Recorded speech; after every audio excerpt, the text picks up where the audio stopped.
کہ بڑے سے بڑا نیک آدمی ہو، بڑے سے بڑا ولی اللہ ہو، یہاں تک کہ بڑے سے بڑا صحابی ہو، وہ بھی جہنم کے خوف سے آزاد نہیں ہوتے تھے۔ اور ہمیں یہ صفات صحابہ میں بہترین انداز میں نظر آتی ہیں۔ آپ کے بارے صحابہ میں دیکھیں، حضرت ابو بکر رضی اللہ عنہ ایک عجیب کیفیت کے عالم میں فرمایا کرتے تھے، جس کا مفہوم آتا ہے کہ کاش میں گھاس کا ایک تنکا ہوتا جو جلا دیا جاتا اور اس سے کوئی حساب کتاب نہ ہوتا، کاش میں درختوں پر چہچہانے والی ایک چڑیا ہوتا جو چہچہاتی اور پھر ختم ہو جاتی، لیکن اس سے کوئی محاسبہ نہ ہوتا۔ حضرت علی رضی اللہ عنہ کے بارے میں آتا ہے کہ حضرت علی کے لیے ویسے تو آتا ہے کہ آپ کا جسم بہت مضبوط تھا، اچھی اپیرنس کے ساتھ تھے، لیکن جب آپ نماز میں کھڑے ہوا کرتے تھے تو اللہ کے خوف سے، خشیت الہی سے آپ کا جسم کانپنے لگتا تھا، اور جب کانپتا تھا تو نرم پڑ جایا کرتا تھا۔ ایک مرتبہ شاید پہلے بھی آپ کو بتایا ہے کہ تاریخ میں ایک واقعہ آتا ہے کہ حضرت علی رضی اللہ عنہ کو ایک تیر لگ گیا تھا ان کے جسم میں، جو طبیب کے نکالنے سے نکل نہیں رہا تھا۔ حضرت علی نے ان سے کہا کہ مجھے نماز کی نیت کر لینے دو، پھر یہ تیر نکال لینا۔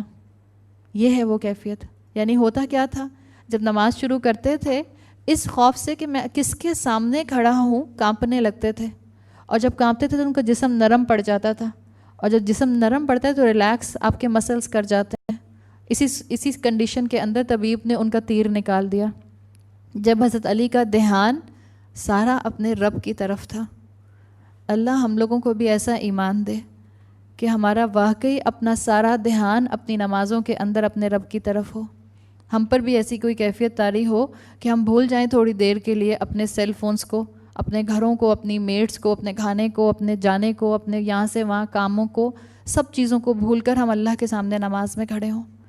اتنے مصروفیت جب انسان کی زندگی میں ہوتی ہے تو ہوتا یہ ہے کہ آپ نماز بھی پڑھ رہے ہوتے ہیں تو آپ کی ذہن میں سارے وہ کام آ رہے ہوتے ہیں جو آپ نے اگلے چند گھنٹوں میں کرنے ہوتے ہیں۔ کہنے کو وہ بھی نیکی کے کام ہیں، لیکن وہ جو نماز آپ کی اس کی وجہ سے ڈسٹرب ہوتی ہے، خود آپ سب محسوس کر سکتے ہیں کہ اس کی وجہ سے بہت دکھ ہوتا ہے۔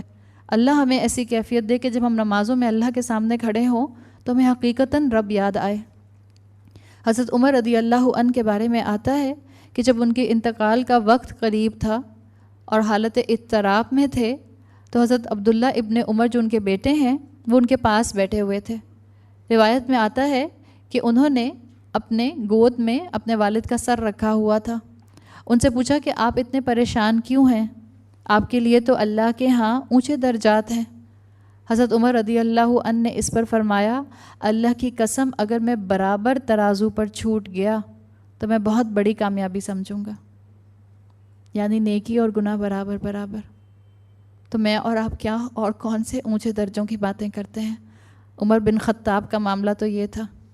ایک موقع پر حضرت عمر رضی اللہ عنہ نے فرمایا کہ اگر مجھے یقین ہو جائے کہ تمام انسانوں کی نجات ہو جائے گی سوائے ایک کے، تب بھی مجھے خوف رہے گا کہ شاید وہ میں ہی ہوں ایک، اور اگر مجھے یقین ہو کہ صرف ایک بچے گا تو مجھے اللہ کی رحمت سے امید ہے کہ وہ میں ہوں گا۔ مومن کا یہ معاملہ ہوتا ہے۔ ہم تو چھوٹے چھوٹے اعمال کر کے اپنے آپ کو ہی شاباشی دیتے رہتے ہیں، اپنے ہی کندھے تھپاتے رہتے ہیں، واہ کیا کام کیا۔ اللہ تعالیٰ مجھے اور آپ کو تکبر اور عجب سے محفوظ رکھے۔ مومن کا معاملہ کیا ہوتا ہے؟ ما بین الخوف والرجا، مومن امید اور خوف کے درمیان رہتا ہے۔